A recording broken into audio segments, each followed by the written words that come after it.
Hi, I'm Rohini Drake, and I'm really excited that I get to share this book with you today.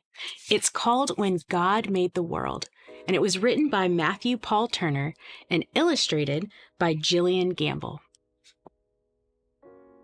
In the very beginning, before anything was, before God started doing what it is God does, when all that existed was wide open space, God imagined a universe and began to create.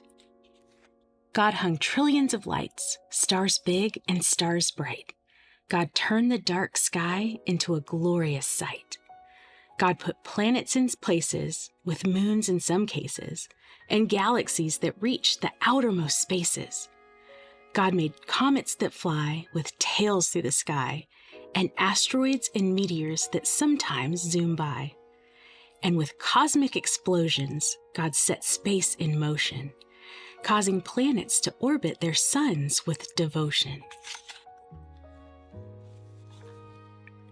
And somewhere amid all the swirling light, inside a cluster of milky white, among stars and planets and cosmic dust, God made a place for the story of us. 'Cause when God made the world, God displayed heaven's glory for you and for me and for all the world's stories. Our planet God made a blue and green sphere and designed it to orbit the sun once a year. God made daytime and nighttime, climates and seasons, and all kinds of weather that varies by region. God made continents and oceans, islands and seas, a north and a south pole that God put in deep freeze. God carved rivers and brooks, mountains and caves, made beaches with sand and huge crashing waves. God made tropics and plateaus, glaciers and meadows, marshes and tundras, and erupting volcanoes. God made some places high with peaks in the sky and places where snowflakes still fall in July.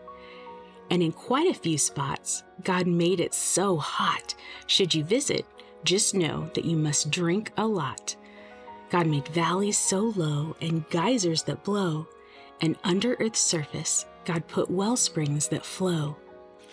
Then, with gardens and forests and other things green, God made Earth come to life using soil and seed.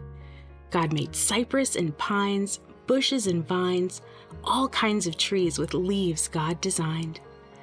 Plants full of flavor like basil and thyme, and trees that grow citrus like grapefruit and lime.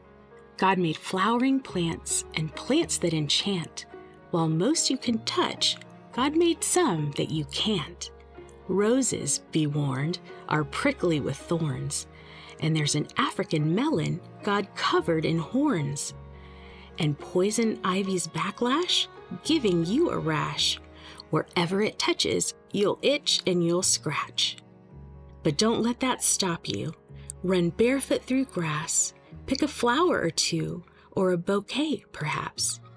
Find a tree you can climb, or with a seat and some twine, build your very own swing or a backyard zip line. And when you eat grapes, or pour syrup on crepes, or into a forest you go to escape, give thanks to God for all that God made, for the fruit and the syrup, for the trees and the shade. 'Cause when God made the world, God did all that God could to create every detail for our joy and our good. Now, what happened next is a mystery at best, but God made a bird, and that bird made a nest.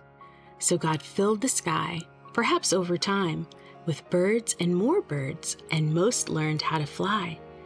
God made bluebirds and blackbirds, big birds and small birds, a few birds quite absurd, and the loudest birds you've ever heard. Crows crowed, doves cooed, chickens clucked, owls hooed, robins chirped, pheasants whirred.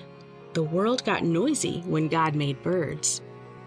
Then the oceans God filled with fish, sharks, and krill, creatures God made with fins and with gills, swordfish and trout, fish sleek and fish stout, and whales that God made to breathe through a spout.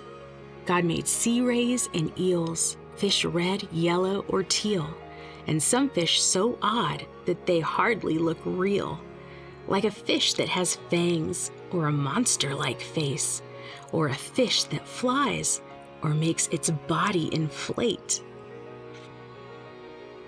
And wherever a river, ocean, or sea touches dry land, there's likely to be all sorts of creatures living their lives on land and in water. That's how they survive. Like otters and frogs, turtles on logs, and crocodiles gathering in swampy bogs. And then God made cows, horses, and goats, and God made gibbons with inflatable throats. God planned lions to roar and tigers to pounce, and kangaroos, God thought, let's make you bounce. God made bears to growl, moles to plow, and under full moons, coyotes to howl. Donkeys brayed, giraffes bleated, jaguars prayed, rhinos stampeded, bunnies hopped, beavers chopped, and in muddy pools, hippos plopped.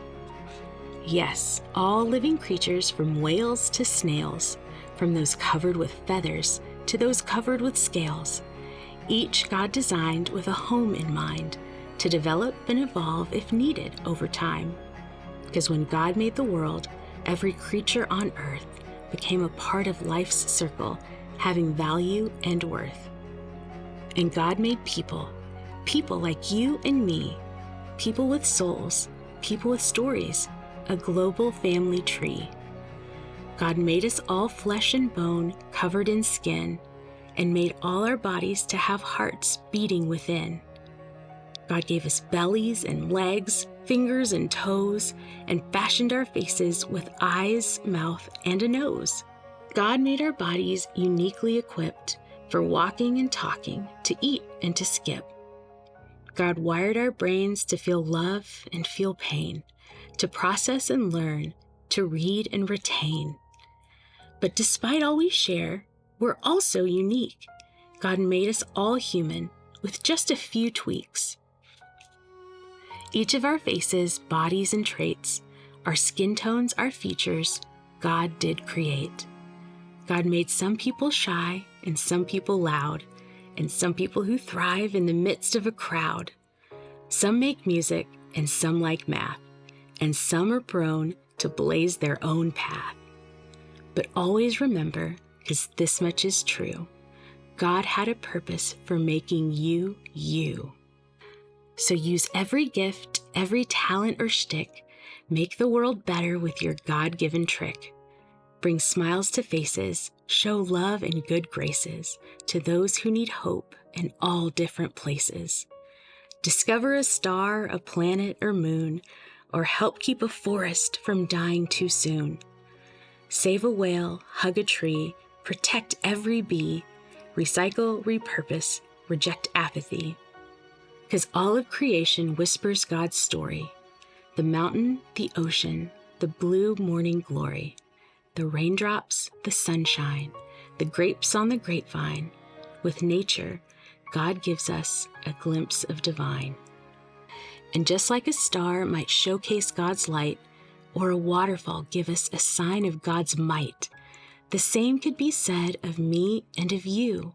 How we live, how we love, tells God's story too. Because when God made the world and the world started spinning, the story God wrote was just a beginning.